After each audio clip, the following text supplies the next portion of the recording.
Welcome to American Education FM, everybody. I'm Dr. Sean Brooks. All right, welcome back. Here we go.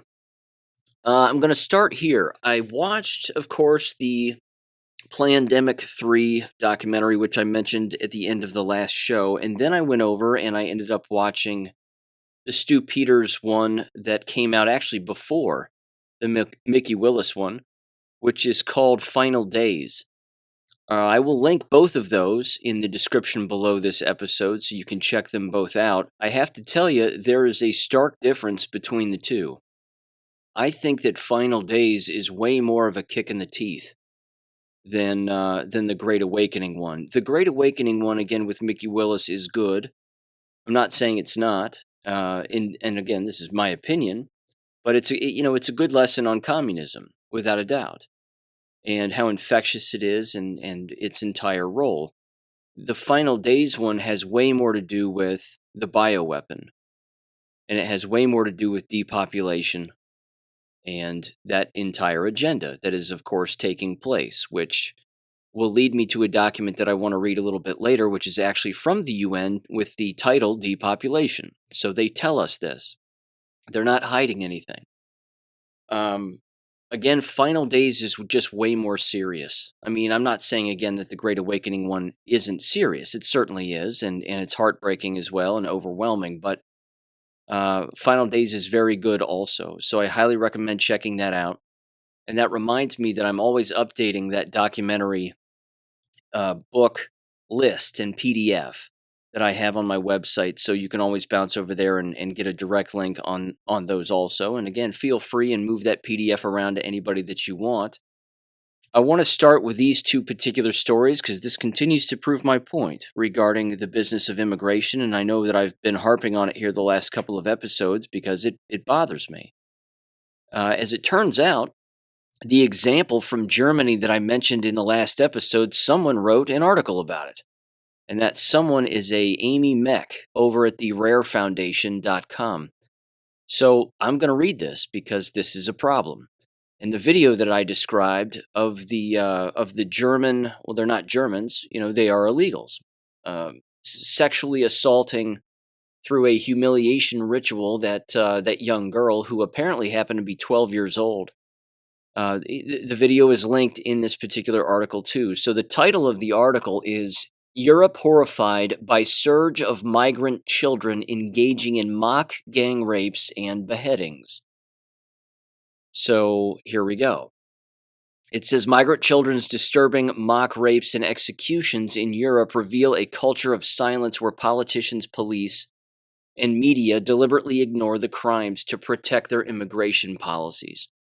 It says, in a shocking incident that unfolded in a Munich backyard, a group of 5 boys, reportedly migrants, subjected a young girl to a distressing display of violence by engaging in what can only be described as a simulated rape.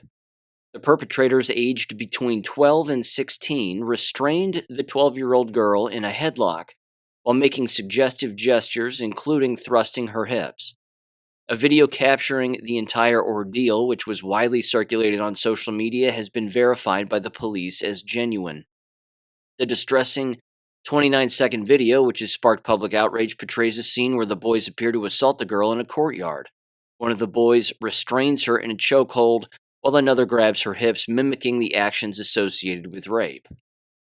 The other teenagers, donning sweatpants and baseball caps, stand nearby laughing and cheering on the friend. The roles are subsequently reversed, and each participant takes turns enacting the grotesque imitation of a sexual assault. The girl, visibly terrified, falls to the ground and covers her face with both hands, defenseless against the ongoing torment. The boys capturing the scene on video continue to laugh and make explicit gestures. And there's the video. It says, after the video was brought to the attention of the Munich police, its authenticity was verified. Additionally, the police have confirmed that the individuals involved can be identified. The incident is being investigated as a case of suspected sexual harassment. The victim, who resides in Munich, was 12 years old at the time of the assault, while the attackers are 4 male children and adolescents aged 12, 13, 15, and 16, all residents of Munich. The eldest of the migrant is said to have threatened the 12-year-old with a knife and demanded cash from her.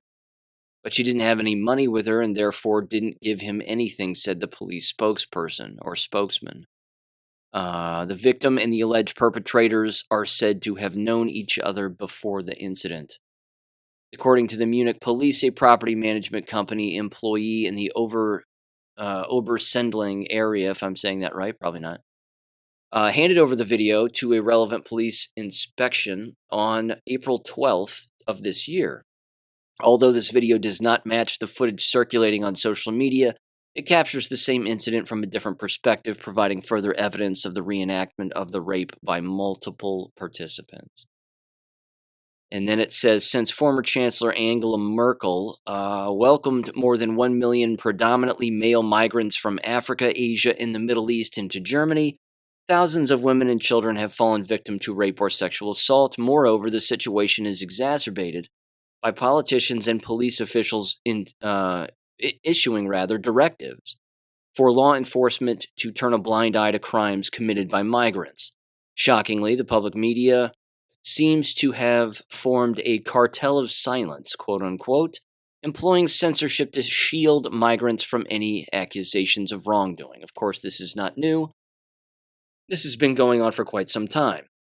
There's another one. It says one such incident occurred in Austria, where a shocking video emerged showing migrant children in Luckenpark district of Linz engaging in ISIS-style mock executions. The video depicts young migrants holding deceptively real-looking weapons known as soft guns against other children's necks while recreating scenes of execution. These terrifying displays have left residents in fear, with reports of gunshots being heard and ongoing war games in the district. The residents have faced increasing crime for years, including drug dealing, violence, noise, and vandalism. Keep that in mind with this next thing I'm going to read. It says the situation has instilled such fear that some residents are afraid to leave their homes after 3 p.m. And there's a video of that one as well. A couple more paragraphs there, but you get the gist of it. Okay. Here's the problem, as you can expect. This exists here. This is happening here. Is it being caught on film? Probably. Someone's probably moving it around, but this happens also. And of course, as we know, the real deal happens also too. And this is going to get worse on college campuses, in particular the college campuses that have wiped out the student population from the jabbed, and now they have empty dorm rooms. So, what are they going to do with those empty dorm rooms? Well, this comes from Breitbart, and it is titled, Chicago Turns Daily College into Shelter for 400 Border Crossers.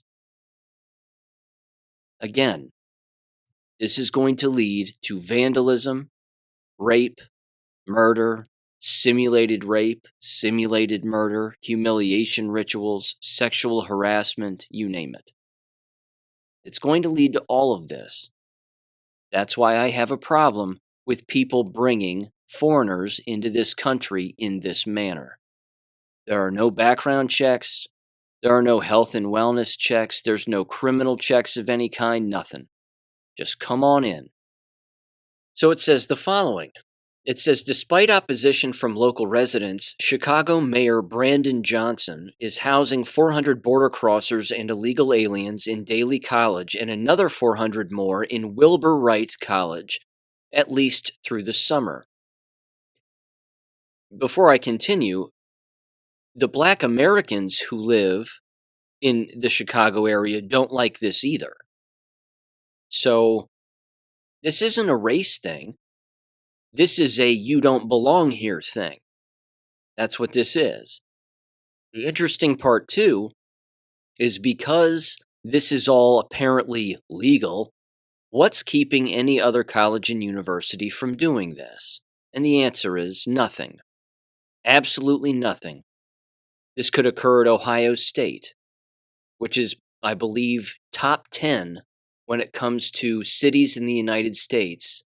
It is number 10 if memory serves. It's tied with another city. But they're in the top 10 when it comes to cities that have illegal aliens in them. and are taking in more and more illegal aliens. What's keeping them from doing this?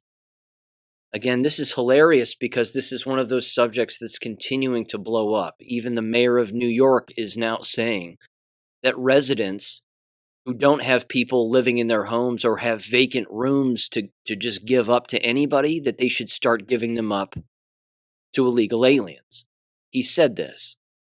And as soon as he said it, people behind him started to squirm.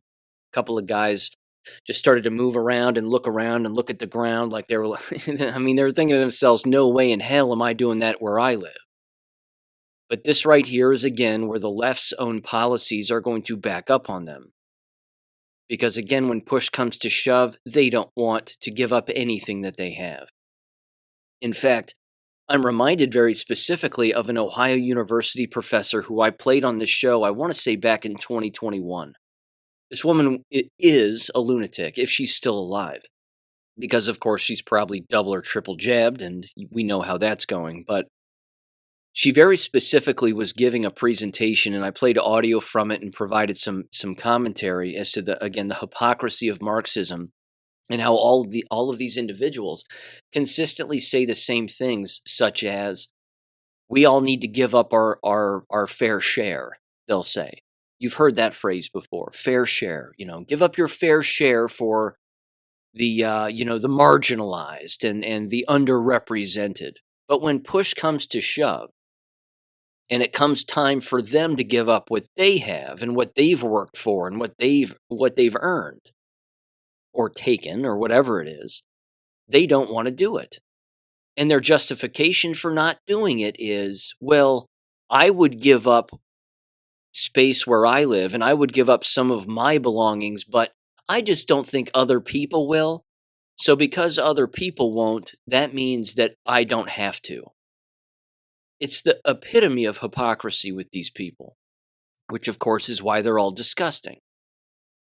And I played this video too on one of the war videos. It's a guy walking around in the UK, and they're all there were a bunch of protesters out there, but they were actually marching in solidarity, ladies and gentlemen, with all of the illegals that are entering their country.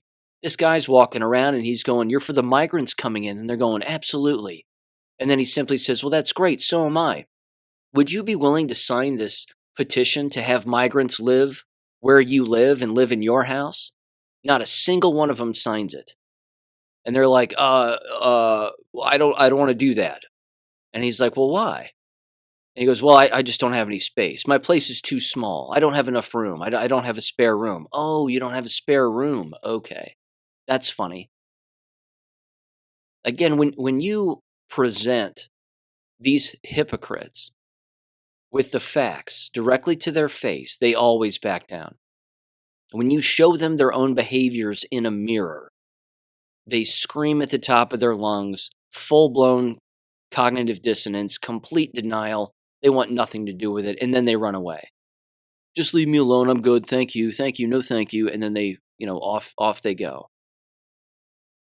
I mean, it's exhausting, and you can't justify any of this. You can't. This could happen anywhere. These colleges and universities are empty. They're empty. They've lost at least a quarter to a half, if not more, of their population. There's too much living space. This is called race replacement. That's what this is. They're getting rid of the people who normally attended these universities and these institutions, and now they're becoming hotels for illegals. Next, it's going to be free tuition, ladies and gentlemen, because they'll want students there to make it look like they have a full load of students within their institutions so that they can receive federal funds.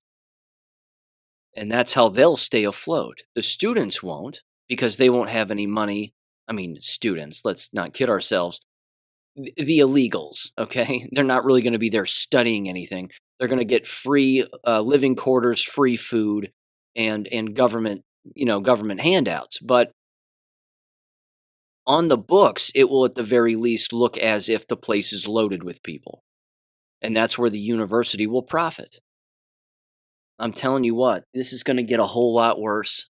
It's just the writing is on the wall. It's right here. It's right here in front of our faces. This continues here. It says, according to city officials, and it gets better, ladies and gentlemen, migrant families with children under 18 years old are staying at the college. The move comes as border crossers and illegal aliens have already been filling up police stations across Chicago, as well as a shuttered elementary school. It's almost like I said this a long time ago, that when these schools empty, they'll even use the schools for illegals. I mean, I thought they were also going to, sell the schools and sell them to hospitals or mental institutions. But now this is all they have to do with them. All they have to do is this. I mean, I'll be honest, this is a curveball for me. I didn't quite think that this was going to happen, but this is interesting. So there's another option for all these failing schools. They're going to turn into areas where illegals are allowed to stay. Classrooms will become bedrooms. The gymnasium will, I don't know, remain the gymnasium. There's bathrooms everywhere, showers, an eating facility. A vacant school is essentially all they need. And a vacant school is coming to a town near you, so make sure and watch out for that. It continues here. The Chicago City Council approved, as I said in the last episode, $51 million in local taxpayer funds. That's right, taxpayer funds. Late last month, that will go to provide shelter, care, and food to thousands of newly arrived border crossers and illegal aliens arriving from the United States-Mexico border. Mayor Johnson praised the funding for migrants, even as residents vastly opposed the plan. Quote, how dare this mayor and city council have the guts to give migrants $51 million, one resident said. I demand you to have the same passion and urgency to pass the City of Chicago reparations ordinance. Here you go. And also give us an office for Black Americans, just like the Office of New Americans, unquote. Yeah. It's not about freedom, it's about money. They should be complaining about the fact that their freedoms are being taken away from them, not the fact that they're not getting their precious reparations, which of course should never happen because it's absolutely outrageous. Anybody who knows anything about history knows that white Christians are the most persecuted people on the face of the planet, and have been for centuries since the beginning of time. I mean, Jesus Christ and all. So I just wanted to bring a few of those to your attention because, again, that's an ongoing thing. And this is the writing on the wall. These are the links in the chain. It's right in front of us. These are the puzzle pieces. We can see them, and it's continuing to happen. Very briefly, I wanted to mention this too, because I'm sure this will be honest. Just kidding. The NTSB, the National Transportation Safety Board, led by old Pete Buttigieg, I would assume he's certainly a part of this. But they've apparently gotten together and formulated some kind of a story regarding East Palestine, Ohio, and the train derailment. And between June 22nd and June 23rd, a 2-day investigative hearing is apparently going to take place as part of an ongoing investigation, it says, into the February 3rd derailment of a Norfolk Southern Railway train and subsequent hazardous material release and fires. It will be held at the East Palestine High School beginning at 9 a.m. on the 22nd of June. Both days. It will focus on hazard communications and emergency responder preparedness and a whole lot of other stuff. And again, they will formulate their story as to what happened and feed the public lies, I'm sure, and all of that jazz. So that should be interesting because, again, no way will it be honest. Because why? It's government. It's just government. That's all. All right. Education-related stuff. Let me mention this. This was interesting. I've mentioned this person's name before, and I'm going to mention it again. Now, I wish I had the audio to play from this radio show, but I can't find it. It's not that it's behind a paywall, but I don't want to pop in my email and get another password for his website. But I'm referring directly to Dr. Dave Janda's radio show, Operation Freedom. It airs on WHAM 1600 AM every Sunday out of Michigan from, 2 to 5, 2 to 5 Eastern Standard Time. Now, there was a time when, as I've mentioned before, Dr. Janda and myself were communicating over email back and forth, and it was Dr. Robin McCutcheon who got me in touch with him. And he was kind enough to have me on his show before all hell broke loose in 2020. And I believe, again, I was on one of his Insider Insight shows in December of 2019, and then it aired at the very beginning of 2020 in January. My point is that he would mention my name on his radio show with regularity, certainly throughout that spring of 2020. And then, of course, all hell broke loose, and we got to emailing back and forth. And I sent him an email that said something like, "Hey, when are Michiganders gonna stand up and fight back against Whitmer and what's going on?" And he emailed back and he said, "Well, we are. We've got lawyers all over the place. Lawyers are fighting this and fighting these mandates and mask mandates and whatever." I remember thinking to myself, and I think I said it back. I said something like, "Lawyers." I said, "Lawyers aren't going to help with any of this."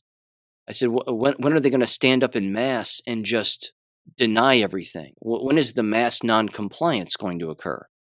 And then, of course, the very next day, like 2 days later, the George Floyd thing happened, and then Michigan started to burn, even though it didn't even happen in Michigan. So there was all of that. The point is, and the reason I'm mentioning this, is that he would mention my name and Dr. Michael Rechtenwald and Dr. Robin McCutcheon, of course, who continues to be a guest on his show, and would bring the three of us up with regularity. I was never a guest on his radio show. I have no interest in being a guest on his radio show, but what he's done is to sort of fill part of the education gap when it comes to the subject of education, is he has a guest on his show by the name of Karlyn Borysenko. Now, I've mentioned her name before, and I'm going to mention it again because, again, she's a reoccurring guest on his show. Again, she's not an education major, never was, never taught a day of school in her life. She has a PhD in psychology, and she's a former leftist. But during their talk, which I'll get to sort of the meat of it in a second, but this is the part where I agreed with her. Janda straight up asked her, how do we fix this and all of this grooming and all of this stuff that's going on in the school system? And I thought to myself, well, that's something you could have asked me and I could have told you, but she ended up saying it, which was fine. She said, there's no other answer other than to homeschool your children and pull them out of the system. Now, of course, that's the basis of this show, and you've heard me say that 1,000 times. So she's right on that. That is the only way. You cannot fix what is broken. This is intentional. It's being done on purpose. There's no way around it. This is where she goes off the rails a little bit. And she has said some remarkably outrageous things that frankly, only a former leftist could possibly get away with saying. So just to refresh everybody's memory on Karlyn Borysenko, she was a staunch leftist. She's probably a lesbian, but she was a staunch leftist. And then she went to a Trump rally to see how racist it would be and how mean these people would be who attend these Trump rallies. And she ended up finding out that that's not the case. She ended up finding out that the people who attend Trump rallies are nice Americans. They're hardworking people. They're inviting. They're friendly, kind, you name it. And then she all of a sudden changed her mind. And she said, well, I'm not a leftist anymore. Now I'm going to vote conservative and for some of these Republicans, and I've learned the error of my ways. What's interesting about this is that you can take the name Democrat away from a lifelong leftist, but they remain a leftist in so many ways. And she is a perfect example of that. So let me mention a couple of things that she believes have occurred and that she's actually said publicly on Dr. Dave Janda's radio show, which are completely outrageous. And again, only a leftist could possibly say such a thing and believe it. She believes, again, back when the last election occurred last November, when there was all that talk of, well, we lost the House. I mean, remember all of that?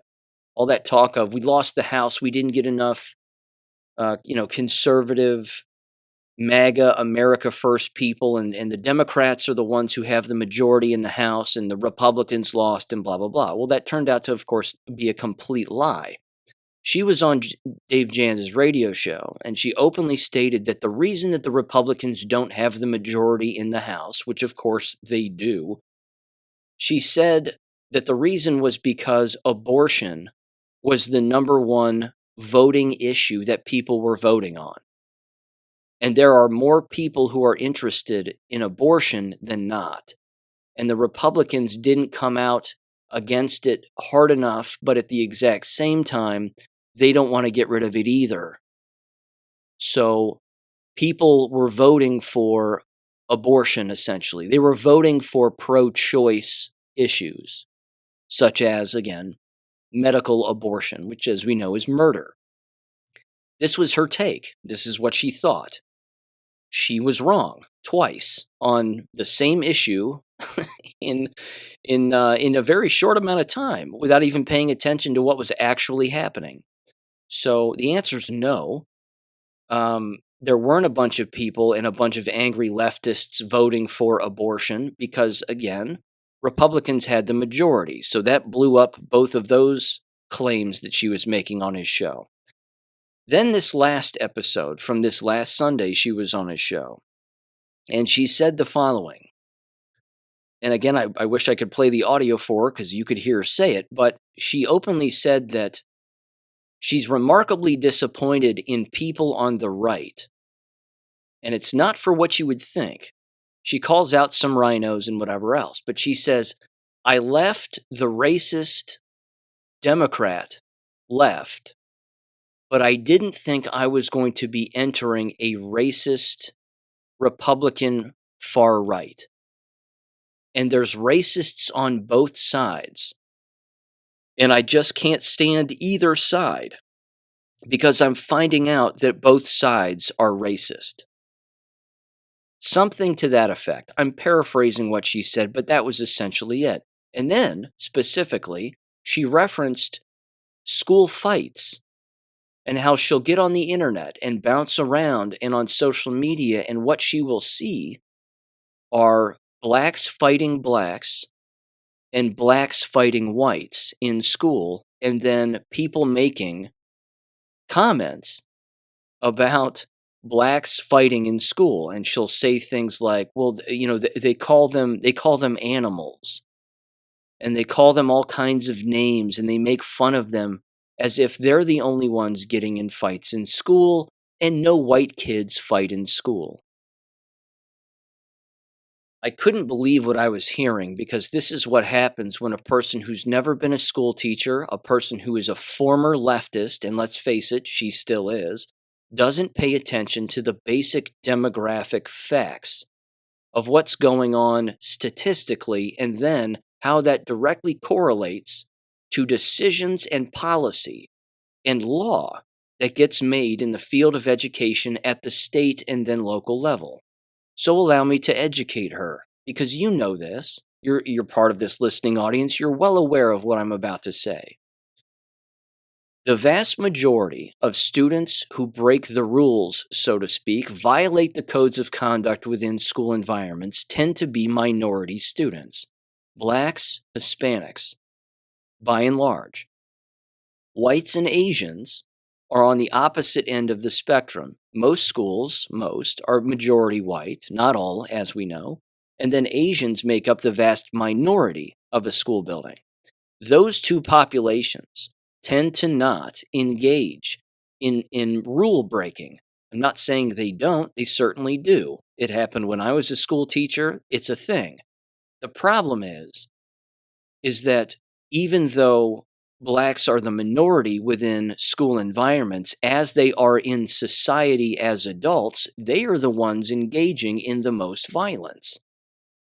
This is a fact. So if it happens in society, it's going to happen in the school environment. Why is that?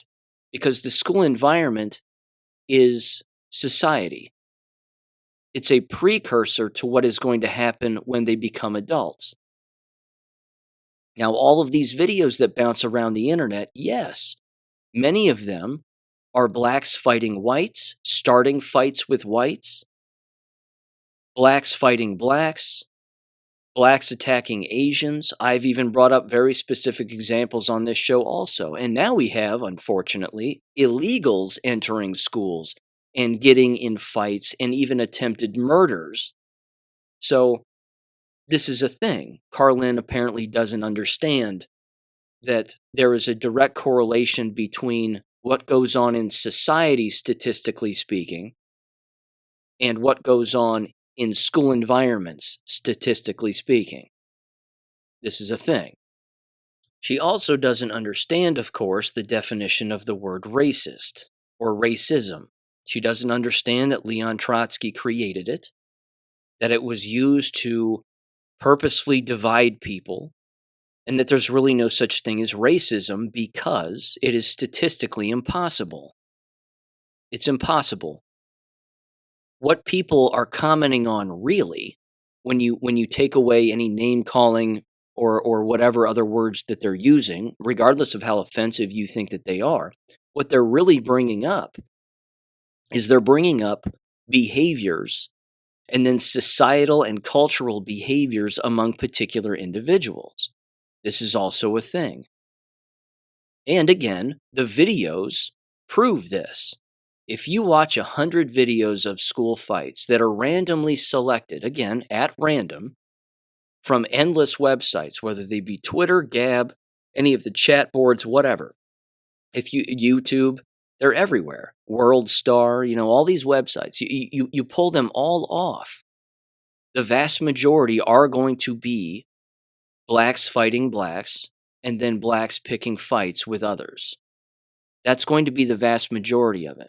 And in many of these, by the way, you'll also witness what is commonly referred to as mob mentality.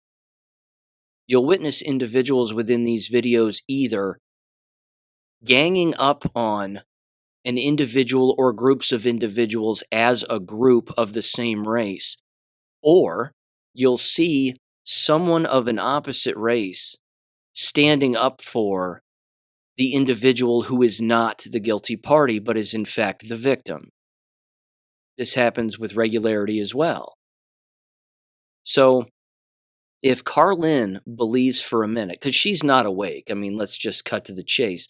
She's not awake, she claims to be, and I have really, frankly, very little tolerance for these individuals on the left who say, well, I was a staunch leftist and now all of a sudden I've found the error of my ways. This list is endless when it comes to these people, the Candace Owens of the world and frankly, a million others. Those of us who were raised in sound homes with awake parents, with Bibles in the home, and, we've seen endless things throughout the course of our lives. We attended public school. We've seen the division. We've seen all of it. We've seen the violence. We've seen everything and been a part of it also, I might add.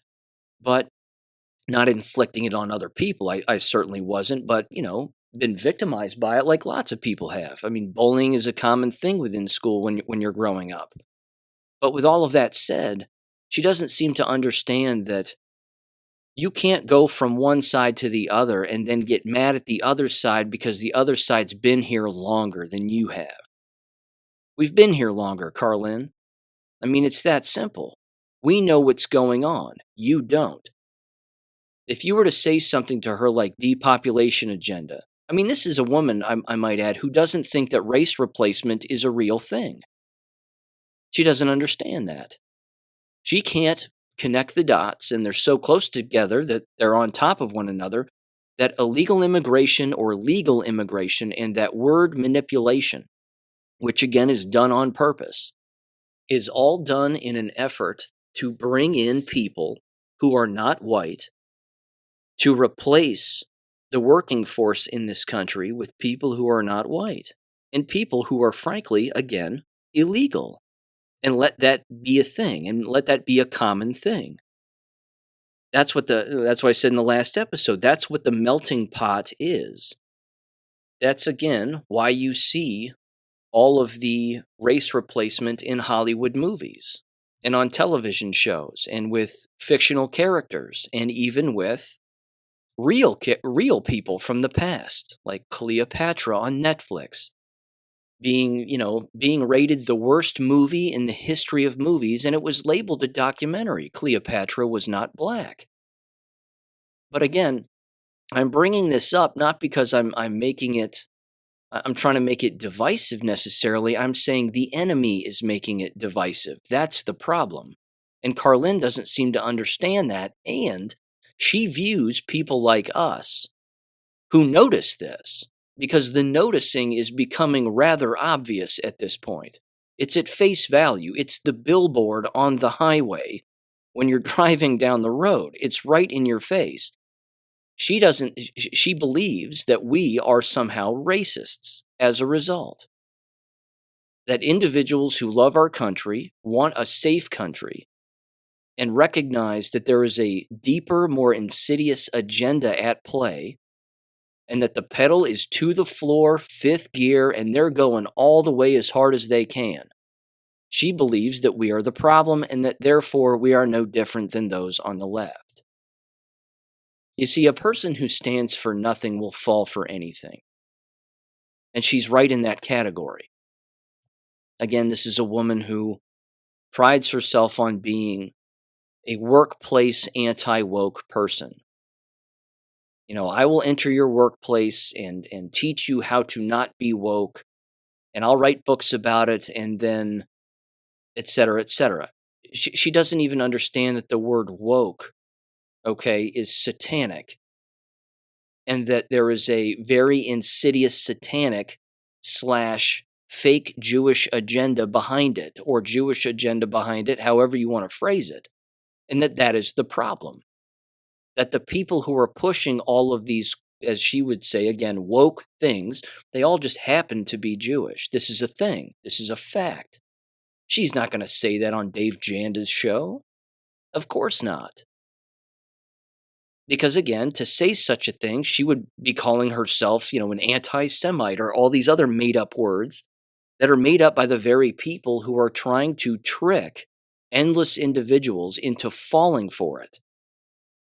So, yeah.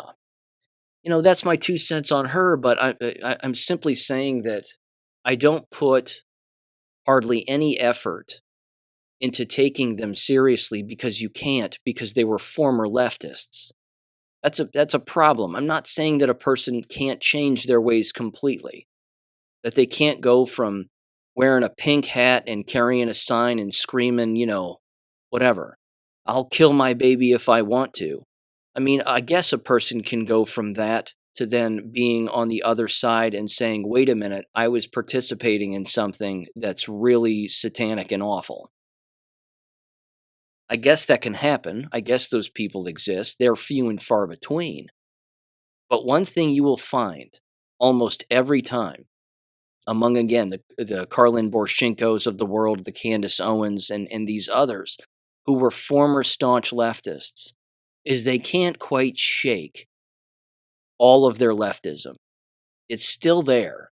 It's just a stench that is about them, and you hear it, of course, in their words. You hear it in their tone, the things that they say. And she had no problem, again, going on Dave Janda's show and calling everybody who is seemingly on the right and points out statistical facts about fights in school as being racist. She has absolutely no problem doing that. She actually had Dave Janda speechless. He didn't know what to say. And he very rarely disagrees with her. Thank you so much for being on the show. Thank you for all you have done, are doing, and will do.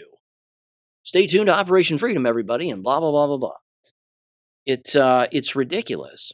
Here's one last point about Carlin, which I meant to mention earlier, and it's kind of the big factor. And she doesn't know this. This is why American K-12 schools have completely done away with their discipline policies and rewritten them. Because the vast majority of the individuals who quote-unquote get in trouble in school happen to be minority students. That's why all of that's taken place. And I was a school teacher when that was taking place, when I was watching the excuses get made, not just for black students, but for white students, for girls, for anybody, because the entire system is designed to give them more excuses, to make the school look better, so they think, when in fact they're sinking themselves from a moral and value driven standard right into the toilet by letting individuals get away with serious crimes within school environments and making excuses for them. It's terrible. It's not a 3-strike system. It's a 50-strike system. I mean, when I was a school teacher, it reached a point, and this was again where I was starting to snap. It reached a point where we had what was referred to as a red card system. They actually took the money and the time to create these post-it note sticker pad things. Again, it was a stack of post-it notes, and all the teachers had them. And the system was so ridiculous that was in place and that we were being asked to do that it was changing on a year in, year out basis. And in many cases, it was changing in the middle of the year or even the middle of a 9-week period. It was that absurd, and it was failing that much that it made absolutely no sense, and not even the students were adhering to it, let alone the teachers and administrators, and it was awful. The parents thought it was retarded too. But if a student did something bad, okay, whatever it was, it wouldn't matter the level of severity. You had to give them one red card. Oh, I'm going to give you a red card, and you'd sign your name on it, and then have them sign theirs as you described on this little red card what they did. And then the student had to keep the red card while you kept a copy. You can see how this has nothing to do with teaching and learning and a complete waste of time. The student had to keep it so that if the student was asked about it, the student had to then show an administrator or another teacher or whatever it was. It was also a giant humiliation ritual. And this was happening, I might add, with all races. This was not just for blacks, this was for whites too. And again, we were a majority white school. But we also had blacks and Hispanics and a few Asians, and then we had Haitians who couldn't speak English and 1,000 other things. But the point is that the vast majority of the individuals in the building who were receiving these discipline notes were white. So that blows up Carlin's whole thing right there. But if they had one red card, well, that meant that there was no punishment. It was just, a red card. It was like back in the day when a teacher would sign their name on a chalkboard, or sign your name, rather, on a chalkboard if you were talking or doing something. They would stop their lesson. I mean, this is hilarious. I had my name on the chalkboard just a couple of times, but it was just too funny. It was supposed to be this visual and non-spoken reminder to you and everyone in the class that you've done something you shouldn't. And then they would write your name in cursive, I might add, on the chalkboard. And then if you did something else, then they would walk over to your name and put a check next to your name. And if you did something else on top of that later on, then they would put another check on your name. And the name and the checks would stay there for X amount of days until they would then erase it. That's essentially what this was. It was just with a red card system. So if you had 2, well, that didn't mean anything. If you got 3, that didn't mean anything either. But if you got in trouble a 4th time, then you found your way into in-school suspension, usually just for a day. And then after that, it ramped up in severity, so to speak, regarding the punishments. The point is, schools are now doing away with even that, to the point where they're not even disciplining students anymore. Now, what kind of a lesson is that teaching everybody? It's not teaching anyone anything. And I'm sure it's way worse in endless other schools. In fact, I've brought those stories up here before. Entire school districts doing away with all discipline policies whatsoever. They're inviting chaos. That's all that they're doing. It doesn't matter the race in the building, but we can assume that the ones that have less whites in them might be a little more violent. Why? Because they are. Those are the ones that have gangs in them, full-blown gangs. That's not pretend. That's real. Whites don't have gangs. they don't they don't walk around in gangs. I mean, yes, there's the Hells Angels and things of that nature, but the vast majority of gang mentality, both at the national level and local level, is done among Hispanics and blacks. This is a fact. This is a real thing. Now, of course, the federal government knows this, and they lie, which is why they say white supremacy is the biggest problem that we have in our country. No, it isn't. There's no such thing. There's no such thing. So this is the direct correlation again between what really goes on in school buildings from a violence standpoint and how instead of holding people accountable, it just changes their policy within school environments and at the state level. Because again, they also believe that the number of discipline referrals that they have throughout the course of a year matters. That the higher the number, that somehow makes them look like they're an unsafe school. So if they just delete all of those numbers and delete all of those discipline referrals, then magically their problem goes away. Well, it doesn't, because that's pretend, and that's not a real thing. So that's my problem with Carlin. She's never been a school teacher. She doesn't understand that basic correlation, and you don't have to be a school teacher to know that correlation. You just have to be able to see it clearly and not, run around and say, well, I'm a former leftist and now I'm now I'm a conservative, but not really, because everybody over there is racist. And I don't want to be a part of any of them because I'm above it all. Well, good for you. I don't think anybody really cares what she thinks. I certainly don't, but, my point is you can hear in their words where they really stand on things and what they really know and don't know. I think it's interesting, but anyway, that's that. Okay, there's this too. This is interesting, kind of slipping into jab-related stuff momentarily. Actually, let me mention this first. In fact, a lot of this is really education jab-related, excuse me. This is from the Epoch Times just a few days ago, and it is titled, Family of College Student Who Died from COVID-19 Vaccine Sues Biden Administration. It says the family of a college student who died from heart inflammation caused by Pfizer's COVID-19 vaccine, not a vaccine, has sued President Joe Biden's administration, alleging the officials engaged in willful misconduct. They certainly did. That promotion duped millions of Americans, including Mr. Watts, into being DOD's human subjects in its medical experiment, the largest in modern history, the suit says.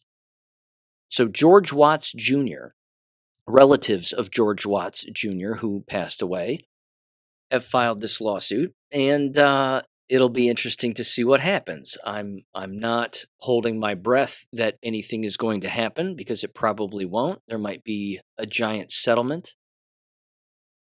Keep your mouth shut. Here's a slight payment, but maybe not. They'll just sit on it, and nothing will happen, and there you go. Hard to know though, but that is a thing, and that is happening. Here's another one. Again, a little more jab related, but I do have a bit of a victory to report, which is kind of interesting. But this first, again, Carroll High School student honored for helping classmate during heart attack. Now, as we know, this has to be jab related. There's no way around it. But as you've heard me say, the media and the school environments are not going to see this the way that we see it. They live in the Matrix. We live in the real world. We know what's really going on. So all we're going to hear regarding these, I gave him CPR and kept him alive while he was having a heart attack while there were 3 syringes of COVID in his bloodstream, all they'll do is pat themselves on the back, have the media come in and interview the kid as being a hero, and then everybody goes back to sleep, right back to the Matrix. This is from Fort Wayne, Indiana. 21alivenews.com. Some Northwest Allen County schools, it says, students and employees were recognized by first responders on Friday for their heroic actions. Oh, see, now they're heroes. In March, NACS leaders say students were attending track practice, at Carroll High School when another student collapsed. School officials said he suffered a heart attack. Was he jabbed?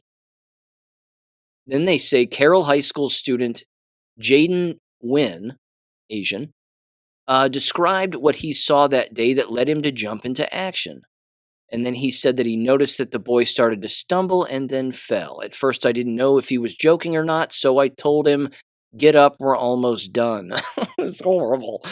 That's horrible. "Why are you lying there? We're losing." And he starts kicking him.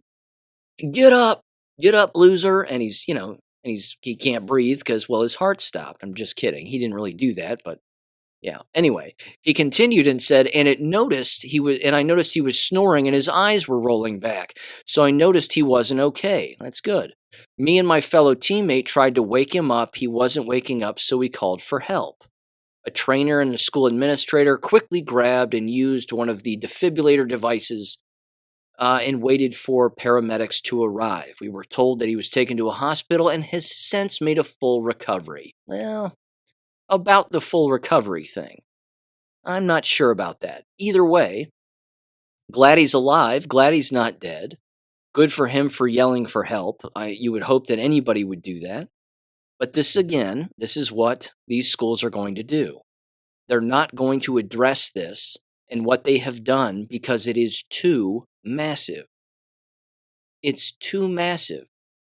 This is just too big. If you say the words depopulation in a K-12 or university environment, why are you all patting yourselves on the back? You're all jabbed. You're not going to make it. I mean, if you started saying things like that to these people, it's going to go in one ear and out the other. They want nothing to do with the fact that they willfully participated, either unknowingly, clearly, because who would knowingly do this? But it's because they're brainwashed, as we know. But there's no way that they're going to openly admit any wrongdoing. They won't do it. They just won't. Which actually leads me to this, because this is one particular school district that was sued, and now they're being forced to change their ways regarding their quote-unquote COVID policies. So this was from the Daily Clout from a couple of weeks ago.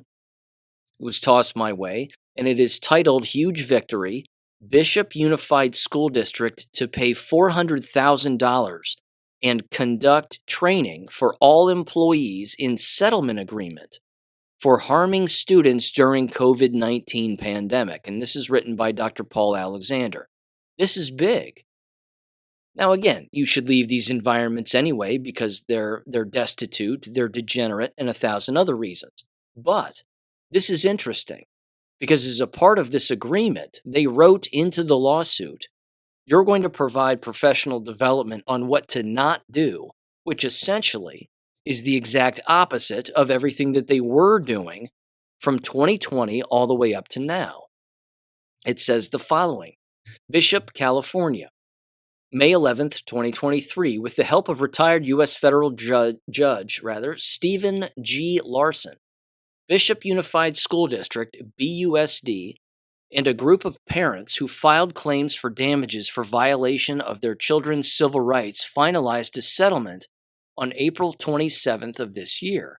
Not only is the school district required to pay $400,000 because of the harm suffered by the children, but BUSD must also provide counseling and tutoring for the students and training for all the BUSD faculty and staff on public health, response to public health emergencies, informed consent, and bullying, harassment, retaliation issues. It's amazing. It's amazing. Again, I understand it's a settlement. It's not a guilty plea. But let's face it, that's what they were doing. They were not engaging in public health. Their response was completely ludicrous because there was no health emergency. They provided no informed consent, and they were bullying, harassing, and retaliating against copious amounts of people. students, minors, elementary school kids, and parents. It says armed with vital information on emergency use authorization and informed consent laws from Health Freedom Defense Fund and its founder, Leslie Munikin, if I'm saying that right, probably not, Bishop, parents, and residents began expressing concerns about BUSD's handling of the COVID 19 pandemic at its August 2021 school board meeting.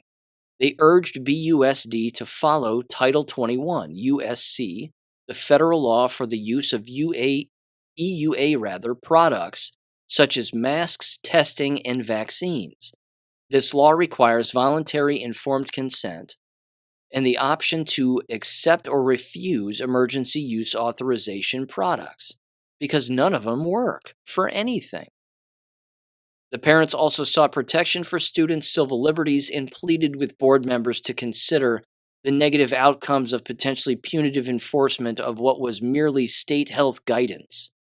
BUSD instead implemented a medically nonsensical policy of handling school-based exposures, discriminatory COVID-19 testing based on vaccination status and illegally excluding students from extracurriculars and sports. Yes. What this also says, of course, then it goes through a few examples, but I've brought up endless examples. What the lawyers for this case end up saying is that every school district in California now has to provide very similar professional development, so they hope. Whether they do or not's another story. But they also want people to use this lawsuit as an example for every school district across the United States when it came to what they did, which then brings this into question. If they try this again, and you've heard me mention this before, and we've ruminated about this, back and forth in comments, among one another. But if they try this again at the school-based level, in particular the K-12 environment, what's going to happen? Are the K-12 parents going to continue to pull their children out? I think yes. It will flatten the school district if they try this again. Will the public outrage continue to exist and hit a completely different level, more severe than it was the last time? I think yes. These, of course, will be the people who believe that they are still stuck to the American K-12 system. And they still want their kids to attend these very brainwashing and abusive environments. So please do what we want you to do as we yell at you as parents. But they're going to use this lawsuit as an example to say, look, here's a lawsuit. They paid out almost $500,000 and had to have professional development so that all of you don't behave like idiots the second time. And now here we are, the second time. So here's the lawsuit. Do you want us to file the same thing against you and make you look like bigger dumbasses than you already are? I mean, this is a victory for, again, people who are still stuck in the matrix and still send their children to these environments. But it's still good because it proves that these school environments nationwide, frankly, were completely negligent in breaking copious amounts of laws and abusing children, which of course was the basis for my entire last book. That child abuse is now sanctioned and completely allowed in these environments. Well, this lawsuit just proves that they can't get away with it ever again. Certainly not this school district, but then again, was this school district any different than any other school district? Of course not. Same thing. So feel free and look up that article if you're interested. The individuals, again, associated with that lawsuit are a Helena S. Wise, Esquire, the Leslie Manukian, if I'm saying that right, again, probably not, Tracy L. Henderson, Esquire, and the Bishop Parent Group. So there you go. So again, if you're still attending these particular environments, and you want to use this against them in the future if they try it again, which, let's face it, they're probably going to, because they're grooming the younger generation to just accept this kind of behavior. then, go ahead and use it if you want. You know my answer to all of this. Don't have to file lawsuits if you're not attending. Don't have to waste your time with the politics and all the gay stuff and the nonsense if you're not even there. So, if you homeschool and your child's old enough to read and write, then they're old enough to teach themselves. And there you go. Free of government intervention. It's a much healthier way. All right. This depopulation PDF, now that we're face first into the jab stuff, let me bring this up. And I have some Simone Gold news too later. Renette Sunham is putting together quite the Substack articles that are remarkably long and thick and very detailed. She's bringing the receipts on America's frontline doctors and Simone Gold, and it's titled, if I'm not mistaken, How the Grifters... Let me see this. Grifters Grifting Grifters, Part 1. It's interesting. It's fantastic and frankly not that shocking, but it's very detail-oriented. So anyway, first let me get to this document. For those that don't believe that depopulation is a real thing regarding the UN, and it certainly is, this is directly from the UN and their Human Development Series. That's right, we're going to develop humans right into the grave. This PDF, which I will throw up on my website, AmericanEducationFM.com, under the documents, let me see, government documents, there you go, government documents section, in that giant ongoing list of government PDFs. This is written by a Wolfgang Lutz and a Nicholas Galley. I'm saying that right. Depopulation, it's titled, as a policy challenge in the context of global demographic trends. And it has a picture of the depopulation occurring and the lines on the line graph going in a downward direction. These people want us dead. I can't make it any flippin' clearer. Okay, their table of contents. You ready for this? I'm just going to read the table of contents because the entire document's 38 pages long. Or 35 or somewhere in there. Here we go. Chapter 1. Introduction, it says, population decline from a historical perspective. Depopulation is a recurring theme, but its contemporary causes tell a new story. Chapter 2. The final phase of the demographic transition. Population decline today is the partial result of a natural development process. No. It's murder. These people. Chapter 3. Migration, aging, and national population dynamics. Most populations in Europe will almost certainly be smaller, better educated, and older, regardless of rates of in or out migration. Do you see the gaslighting here? Can you hear it? Less white people will be better for everybody. Depopulation, ladies and gentlemen, and it won't matter who we bring in, they will be better educated, older, and smaller, regardless of who we bring in and what occurs. Chapter 4. Human capital and labor force participation. A population's composition is more consequential than simply its size. There you go. Chapter 5. Serbia amid high out migration. Economic hardship, a culture of leaving. And destination country policy facilitates high out migration that is undermining human capital. Chapter 6. Pro-natal policies in Europe. The gap between desired and actual fertility can be narrowed by long-term practical support for parents, but money alone does not remedy the underlying barriers. They want people to not have children anymore. And they're blaming all of this on just lifestyle habits, I'm sure. That's not it. They're being poisoned, and they don't even know it. Number 7. Economic and geopolitical consequences of population decline. A smaller population does not have to be the defining factor of a country in economic or geopolitical considerations. More gaslighting.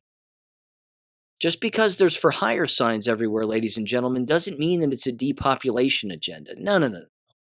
Some people just don't want to have those jobs. Some people just don't want to work at a Wendy's. That's it. Chapter 8, the final chapter. Comprehensive policy responses. Strengthening the national human resource base. Because again, death is the resource that they're looking to eliminate. That's what they mean when they say human resource. You are a resource as a human, and we want to use you and squeeze you for everything you have, and then cast you aside and not replace you. But if we replace you, we're not going to do it with someone who is like you. We're going to do it with someone that we can control from a foreign country. It says the alignment of education and the economy is a chance to help people more smoothly transition into their working lives, which is part of a larger responsibility of countries to maintain their human capital base. Keep them in school. Do everything in school to train them to be good little workers and be brainwashed and compliant.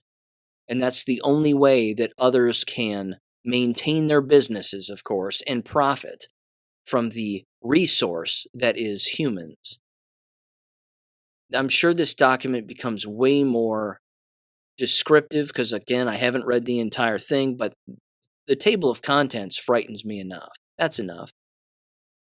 Again, they talk about all these illnesses on page 1. Well, it's page 1. It's page 1 of their document, but it's page 7 of the PDF. Bubonic plague, smallpox, plague outbreaks, cholera outbreaks, the third plague of 1855, all the way down to 2012 to present with MERS, 1991 to present with HIV, Ebola from 2014 to 2016, and then you guessed it, COVID, which is one of the larger, although smallpox 56 million, bubonic plague 35 to 200 million, and so on and so on. So there you go. I'm going to put, and then of course the line graphs. There you go. Births are declining, deaths are increasing, immigration's increasing. The very individuals who lived within these countries originally is decreasing. They're simply laying out their plan here for what they have in store for Europe. And what they have in store for Europe is exactly what they have in store for the United States of America. And it's not good. It's not good. Lots of, 3-4 pages of references. There you go. But again, I'll toss that document up if you're interested in taking a closer look at it. Okay. This is from the Threadreader app. Again, UK, depopulation, plenty of crime, vaccination, of course, being the main issue. This is from Sophia Dahl, just a few days ago. And I want to give this a quick little read here because it's not very long. Again, has to do with UK vaxxed statistics here. It says the following, quote, "The UK government admits that vaccines have damaged the natural immune system of those who have been double vaccinated. The UK government has admitted that once you have been double vaxxed, you will never again be able to acquire full natural immunity to COVID variants," they say, or possibly any other virus, which, as we know, don't exist. It's just poison. So let's watch the real pandemic begin now. In its week 42 COVID-19 Vax surveillance report, the UK Department of Health admits on page 23 that N antibody levels appear to be lower in people who become infected after 2 doses of Vax. It goes on to say that this drop in antibodies is essentially permanent. And of course, we're all aware of this. It then says, what does this mean? We know that the vax do not prevent infection or transmission of the virus. Indeed, the report elsewhere shows that vaxxed adults are now much more likely to be infected than unvaxxed. It says, in the long term, the vaxxed are far more susceptible to any mutations in the spike protein, which we know are nanoparticles. That's what Karen Kingston specifically lays out in the Stu Peters documentary Final Days. that when you hear the term spike protein, what they're really talking about in their deep paperwork is they're talking about the lipid nanoparticles. And they say lipid to make it sound like it's natural when it's not. It's synthesized metal. It's nanoparticles that are specifically put in there to kill people. And then, of course, you bring in the 5G aspect and control them and then turn them off like a light switch. Let's see. It says even if they've already been infected and cured once or more. And then it wraps up here with 2 more posts. It says the unvaxxed, on the other hand, will gain lasting, if not permanent, immunity to all strains of the alleged virus after being naturally infected with it even once. They have a particular source to that claim. I think that that's, I'll go so far as to say I think that that's a bit of a rumor. I mean, we don't know we know for a fact that the shedding has killed people. And that people have gotten better from the shedding, but then the shedding has returned depending on the environment that they live in. And again, the amount of 5G exposure and electromagnetic exposure that they're exposed to. So, that's an interesting claim. I don't know about the long-term impact of those who are not jabbed who have been shed on like myself. It's hard to know. But it wraps up here and it says, and here is some more interesting information. UK government reports suggest that the fully vaxxed are rapidly developing acquired immune deficiency syndrome, and the immune system decline has now begun in children. Correct.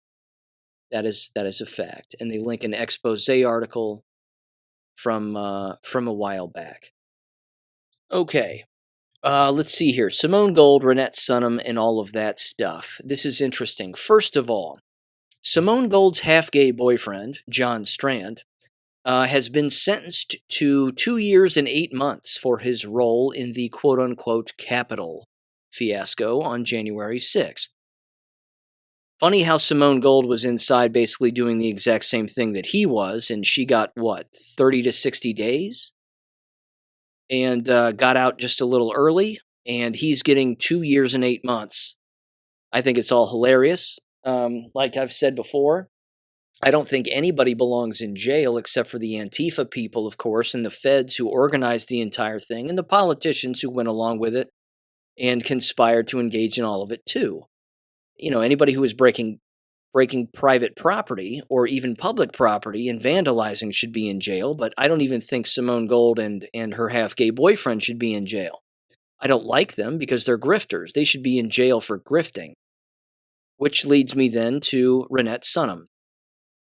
Renette Sunham's foghornexpress.substack.com. Bounce over there and check it out if you are interested. It is titled Grifters Grifting Grifters Part 1. Bombshell, threats, lies, and a whole lot of deceit around the cookie jar. More on America's frontline doctors, how many crimes can be committed in one organization, she states. And she brings the receipts.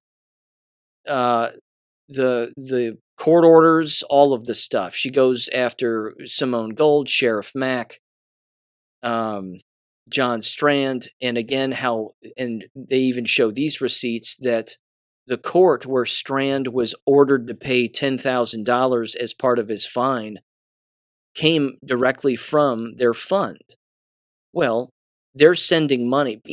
Gullible people are sending Simone Gold money and America's frontline doctors money under the guise of receiving something in return or for maintaining their website or whatever, when in fact, the money that's being sent, because it's all in the same bank account, is being sent for their legal funds. Now, I know, again, that I've played the audio of John Strand begging for money to pay for the legal fees, and it has been paid. But off to jail he goes. I will read this particular section where it's titled, this particular subchapter of this very lengthy article is titled The Golden Webs We Weave. And again, just a nice little introduction. It says, in January 2021, Gold and Strand became entangled in the January 6th storming of the Capitol, which has now clearly been demonstrated as a trap for patriotic Americans, as I reported here in a previous article. that she links. She says, after Golden Strand participated in the January 6th quote-unquote insurrection, Gold pleaded guilty last March and served 60 days in federal prison, while Strand didn't take a plea and will have to serve 2 years, 8 months in federal prison and 3 years of probation for his role in the event. Their story is a cautionary tale for many in the medical patriot freedom movement. While nobody should be serving any time for this January 6th cockadoodle FBI setup, and we agree on that without a doubt, it continues to be a mechanism for ensnarling individuals that the system wants to vilify and lock away. But not all people accused of the January 6th insurrection, quote unquote, are innocent of all wrongdoing. Gold and Strand in particular. As this AFLDS story develops, it's clear that even more individuals may be guilty of wrongdoing. And it's lengthy, and it's worth it. So I'm not going to read the whole thing here clearly, but I highly recommend giving it a read and checking it out. It's awfully damning. It's awfully damning. And there's way more to it, too. Potential plagiarism, forging signatures, money mismanagement, of course. And of course, just taking money out of the funds in order to, quote unquote, protect the money. It's really disgusting. I also find this rather interesting. You would think that Simone Gold would be posting this on Gab because she's on Gab, or someone who works for her posts on Gab. I'm certain she posts on Twitter also, but there wasn't a single Gab post about her half-gay boyfriend going to jail. Not one. If they're so close, and one of your employees, so to speak, that you happen to be allegedly sleeping with, apparently, you would think that you would post a social media post about it, but I guess not. Weird. Apparently it's not that important to her. Yeah, very odd. Okay. Speaking of odd, I want to end with this little story. This was a bit strange, and I know that this is one of those things that's happening. It's completely unrelated to most of what I brought up here, but it brings in, of course, the mechanized society that is being pushed our way. We know that many, many stores, of course, are doing away with human beings and bringing in robots. We're well aware of this. Touchpad things, more self-checkout, etc., etc. When my aunt was in town, my mom and my aunt went to UDF, as they typically do, and they are they're fiends for the cherry cordial ice cream. They were telling this story about going to United Dairy Farmers and getting some ice cream, and they went to one in a neighboring town, and they said that it was completely jacked up the way that they had this. And I'm not going to get this story perfect because I wasn't there and I've heard it 3 or 4 times, and you'd think I'd have all the details down, but there's no way I get it correct because they tell it way better because they were there. They said that, of course, the way that it normally works in most normal places, you walk up to the counter, to the person who's behind the ice cream counter, you say, "Hi, here's the ice cream I'm after, here's the cone or cup I'm after, and I'll pay you, and then I'll be on my way." Not so with this experience. They said they walked in and they were standing in line, and no one was telling them that they were in the wrong line or that they were in line to basically do something that they are no longer allowed to do, which of course is talk to the human behind the counter, pay for the ice cream, and then walk away with the ice cream. They said that they were standing in line and someone told them, "Oh, are you standing in line for ice cream?" And they went, "Yeah." And they said, "We don't do it like that. You have to walk over to the other side of the store where there's a kiosk where you have to punch in what ice cream you want in what container, a cone or a cup. And then you don't even pay there."